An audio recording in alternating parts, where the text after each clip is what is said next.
It is the alleged murder-for-hire case that has made national headlines, and tonight, the woman at the center of it, Dipollito, takes the stand with an unusual defense. Here's ABC's Lindsay Davis.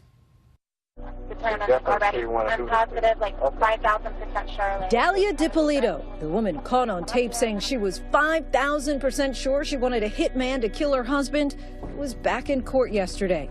Taking the stand for the first time since her arrest in 2009 and her conviction in 2011. I was accused of something that I didn't do. Trying to explain away that incriminating video. Her explanation, she was simply acting. This is supposed to be something you guys are going to put online so that you can get publicity. On social media, yeah. On social media. Right. So we can try to get an acting job from it. Dalia says it was all part of a plan she hatched with her then-husband, Michael Dipollito, and former lover, Mohammed Shahadi, to get famous. So this was acting. Yeah. But prosecutors say that was no act and allege she promised to pay this undercover cop posing as a hitman to kill her husband of 6 months. She hogged one to the third space from here. Then, he gets 2 in the head. Her now ex-husband, Mike Dipollito, says he couldn't wait to see what she'd say in court. Let me know when she's going. I'll be sitting in the back with popcorn. I'd love to see this. Walking on the sidewalk right now, this doesn't happen very often. No, this doesn't happen at all. In an exclusive pretrial interview with 2020 this past December, Dipollito said she's just misunderstood. Who is Dipollito? Understanding, sweet, and compassionate. And because of that, they've actually... At the time, her newly hired high-powered attorneys wouldn't let Dalia talk about certain parts of the case, particularly those seemingly damning videotapes, because she's now facing a new trial after her first conviction was overturned on a technicality. But yesterday, there was no avoiding them.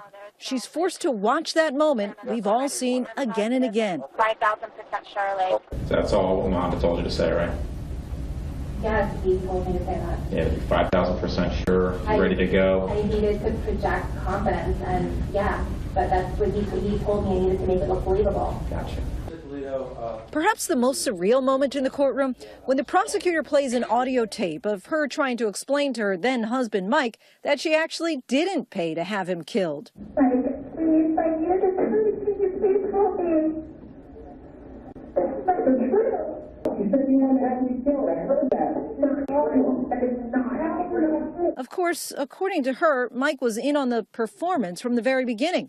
So why, asks the prosecutor, is she trying so hard to convince him? You claim that it was all made up as part of the script. How could that not be true? Her attorney, Brian Claypool, says Dalia is the innocent victim of a fame-hungry police department. This case is about a police department that tossed her under the bus for purposes of getting fame on a cop's TV show. He points to that now infamous moment when police staged a fake crime scene and told Dalia Dipollito that her husband was dead. Is your husband Michael? Okay, I'm sorry to tell you, man, he's been killed. This special edition of Cops is filmed on location with the men and women of... Claypool says it was all part of the Boynton Beach Police's plan to be on the reality TV show Cops. When Mohammed came to them with the story about a beautiful woman who wanted to have her husband killed, Claypool says detectives thought they'd struck TV gold. What the police department did is they found out she's an attractive woman. In their minds, they're like ching, ching, ching. This is a perfect skit to get on tape. Not long after filming the exchange between the police and Dalia, the police had posted the video online. Why did you go back to the police department and immediately post on YouTube a video of the staged crime scene of Dipollito? Well, we posted it as part of our entire plan of publicizing the arrest in this case. You would agree with me that there's still a pending investigation of Ms. Dipollito when you posted the YouTube video, right? Yes. Dalia's attorney says it all adds up to only one conclusion. She was framed. There's no question about it that the Boynton Beach Police Department was dead set on manufacturing a crime here. ABC News senior legal correspondent Sunny Hostin says that remains to be seen. Is this a case of entrapment? Do I think that the police officers could have done better? Yes. And you certainly don't, as the police spokesperson, upload that video to YouTube. Is that a case killer? No, it isn't. It seems unusual and correct me if I'm wrong, but for police to lie and on camera and create a crime scene and make this elaborate circumstance to say, oh, your husband's dead, when he really isn't. That is unusual, but not unheard of. I have to tell you that sting operations happen all the time. The Boynton Beach Police Department stands behind their investigation, telling ABC News. The cops' show just happened to be here at the time of this investigation. We're not in the business of producing television. We're in the business of saving lives.